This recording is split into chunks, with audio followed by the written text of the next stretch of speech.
गांधी जी ने दांडी यात्रा कहाँ से शुरू की थी? अहमदाबाद से। गांधी जी ने दांडी यात्रा अहमदाबाद के साबरमती आश्रम से शुरू किया था।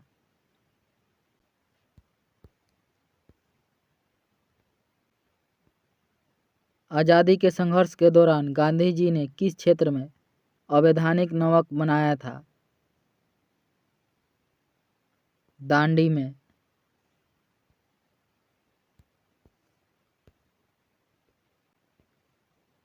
गांधीवादी अर्थव्यवस्था किस सिद्धांत पर आधारित थी? न्यासधारिता।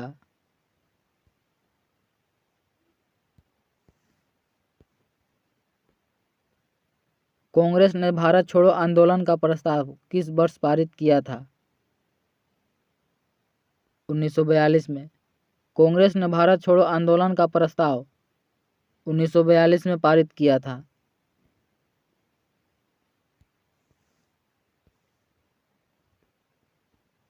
दिल्ली चलो का नारा किसने दिया था? सुभाष चंद्र बोस ने। दिल्ली चलो का नारा सुभाष चंद्र बोस ने दिया था।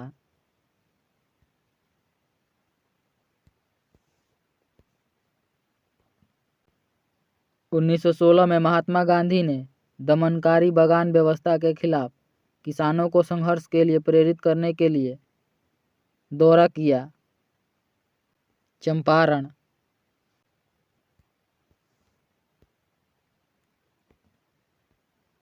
महात्मा गांधी ने अपनी सत्याग्रह की क्रियाविधि सबसे पहले कहाँ प्रयुक्त की?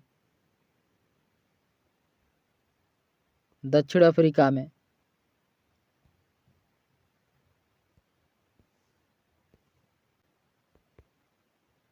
किसने कहा था तुम मुझे खून दो मैं तुम्हें आज़ादी दूंगा? सुभाष चंद्र बोस ने। तुम मुझे खून दो मैं तुम्हें आज़ादी दूंगा, यह सुभाष चंद्र बोस ने कहा था।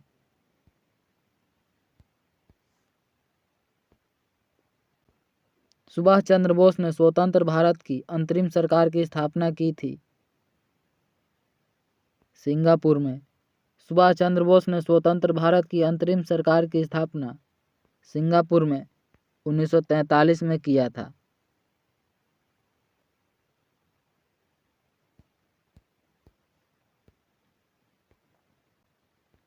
आज़ाद हिंद फौज का गठन कब हुआ था?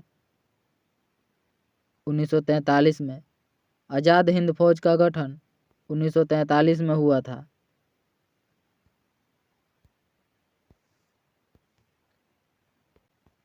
महात्मा गांधी जनवरी 1915 में भारत वापस लौटे थे। दक्षिण अफ्रीका से।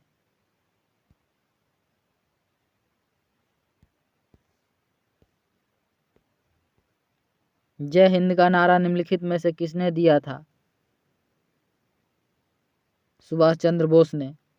जय हिंद का नारा सुभाष चंद्र बोस ने दिया था।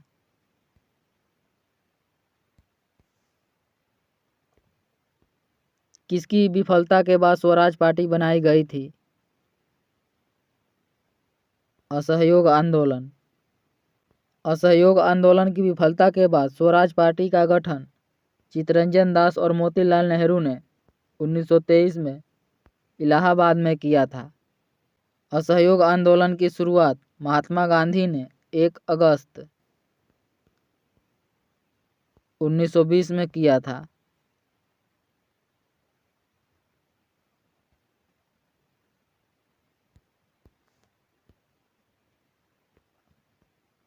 भारत का अंतिम वायसराय कौन था? Lord Mountbatten. भारत के अंतिम वायसराय लॉर्ड माउंटबेटन थे।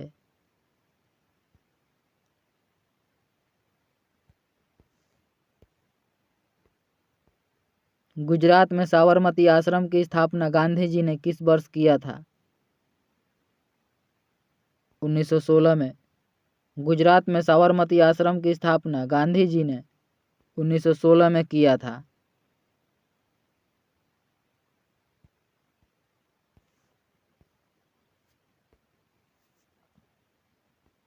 फ्रंटियर गांधी के उपनाम से कौन संबंधित है?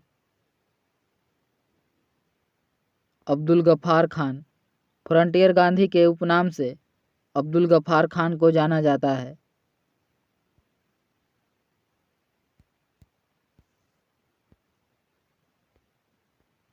चौरी चौरा कांड के बाद गांधी जी ने स्थगित कर दिया था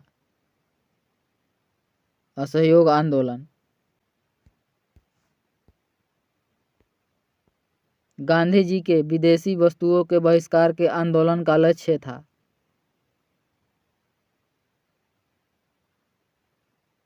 कुटीर उद्योगों को प्रोत्साहन।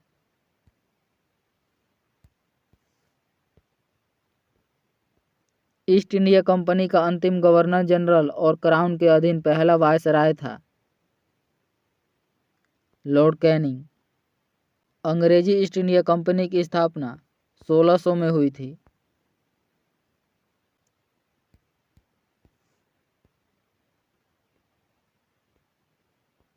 महात्मा गांधी के अनुसार निम्न में से कौन सा सही है?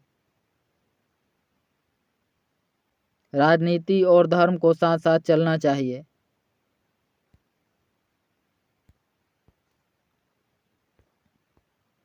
भारत की आत्मा गांवों में निवास करती है, यह कथन किसका है?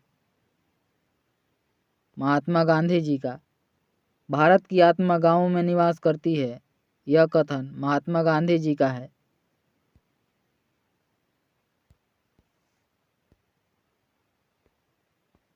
बारह अप्रैल 1944 को सुभाष चंद्र बोस ने एक नगर में भारतीय राष्ट्रीय सेना का झंडा फहराया था। वह नगर इस समय किस राज्य या केंद्र शासित प्रदेश में है? अंडमान एवं निकोबार द्वीप समूह में।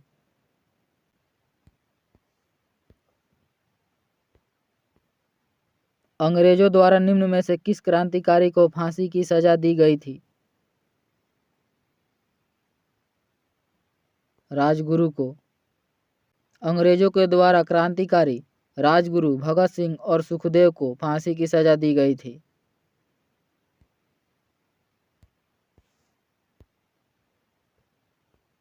गांधी जी द्वारा सन 1933 तक संपादित समाचार पत्र का नाम क्या था? Young India. यंग इंडिया समाचार पत्र के संपादक महात्मा गांधी थे।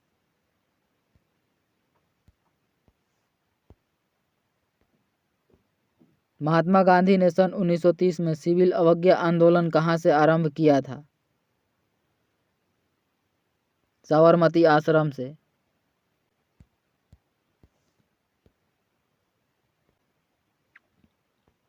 उन्नीस सौ 18 में महात्मा गांधी सूती कपड़ा कारखानों के मजदूरों के बीच सत्याग्रह कहाँ चलाया? अहमदाबाद में।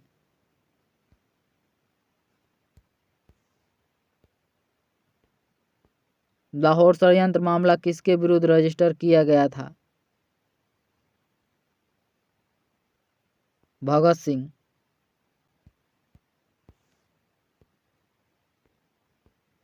महात्मा गांधी ने किस आंदोलन से भारतीय राजनीति में प्रवेश किया था? चंपारण।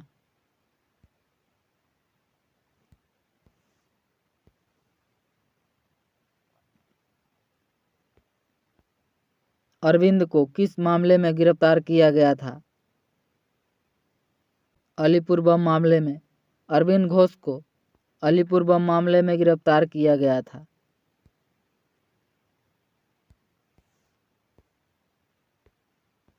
उन्नीस सौ 37 में कांग्रेस ने मंत्रिमंडल बनाए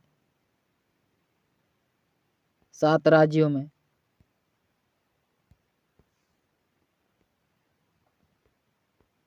सुभाष चंद्र बोस ने भारतीय राष्ट्रीय कांग्रेस से निकलने के बाद किस पार्टी की स्थापना की थी? फॉरवर्ड ब्लॉक की। सुभाष चंद्र बोस ने भारतीय राष्ट्रीय कांग्रेस से निकलने के बाद फॉरवर्ड ब्लॉक की स्थापना 1939 में किया था।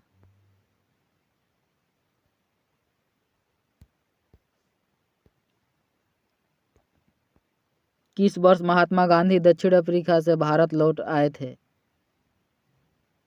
1915 में।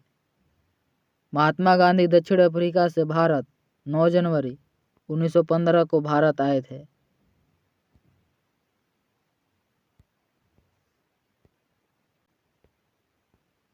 इल्बर्ट बिल किसके कार्यकाल के दौरान प्रस्तुत किया गया था? Ripon. Ilbert bill Lord Ripon के कार्यकाल के दौरान प्रस्तुत किया गया था।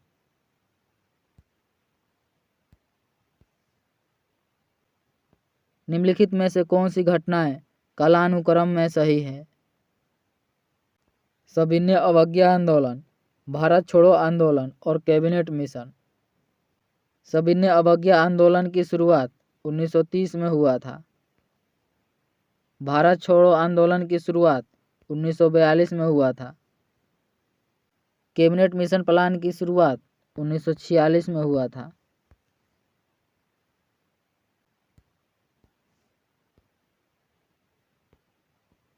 खिलाफत आंदोलन किसको अपमानित करने के खिलाफ विरोध करने के लिए प्रारंभ किया गया था?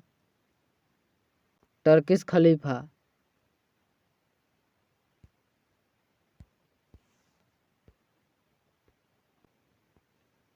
महात्मा गांधी और बाबा साहेब अम्बेडकर के बीच पूना संधि कब की गई थी? 1932 में। महात्मा गांधी और बाबा साहेब अम्बेडकर के बीच पूना की संधि 1932 में हुआ था।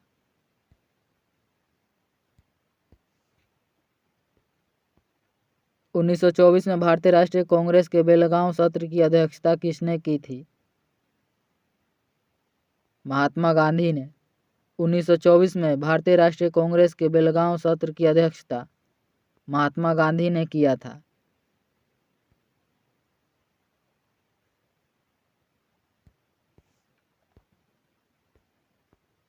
निम्नलिखित में से ऑल इंडिया मुस्लिम लीग की स्थापना किसने की थी? आगा खान ने। ऑल इंडिया मुस्लिम लीग की स्थापना आगा खान ने 1906 में ढाका में किया था।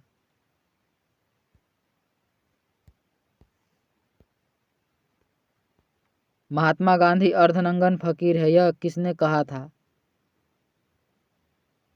विंस्टन चर्चिल ने। महात्मा गांधी अर्धनंगन फकीर है, यह विंस्टन चर्चिल ने कहा था।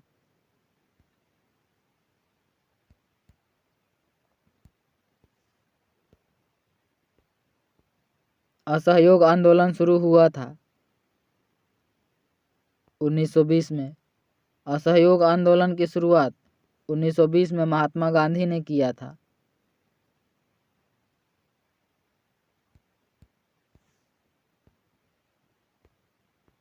वल्लभ भाई पटेल को सरदार की पदवी किसने दी थी? गांधी जी ने। वल्लभ भाई पटेल को सरदार की उपाधि महात्मा गांधी जी ने बारदोली की महिलाओं की ओर से दिया था।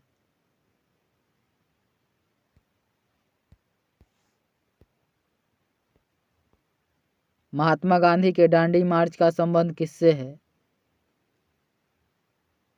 सविनय अवज्ञा आंदोलन से।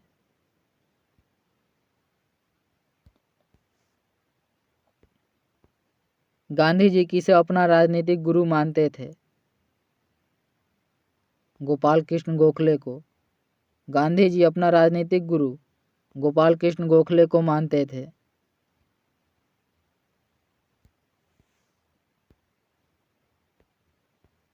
सविनय अवज्ञा आंदोलन 1930 का मुख्य कारण क्या था? नमक पर अंग्रेजों के एकाधिकार के खिलाफ विरोध। निम्नलिखित में से किसके बीच सही सम्मेल है? भारतीय राष्ट्रीय सेना का गठन सुभाष चंद्र बोस, यह सही है।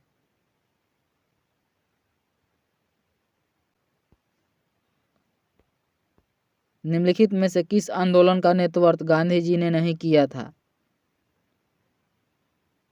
स्वदेशी आंदोलन का।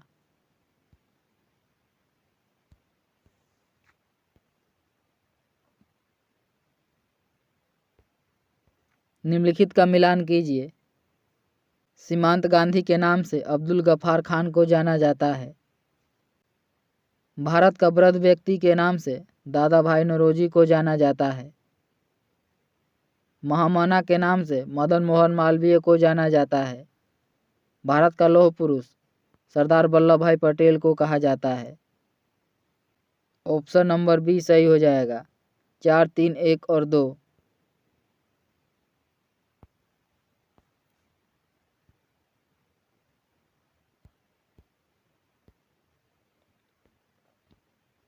गांधी इरविन समझौते पर हस्ताक्षर कब हुए थे?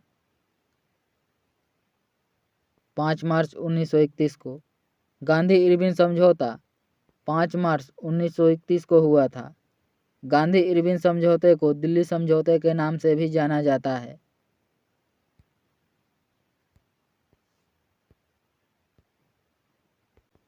भारत छोड़ो आंदोलन के समय वायसराय कौन था? लॉर्ड लिंथिंगो। भारत छोड़ो आंदोलन के समय वायसराय लॉर्ड लिंथिंगो थे।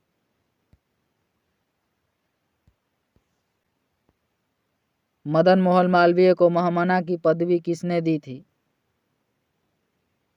महात्मा गांधी ने।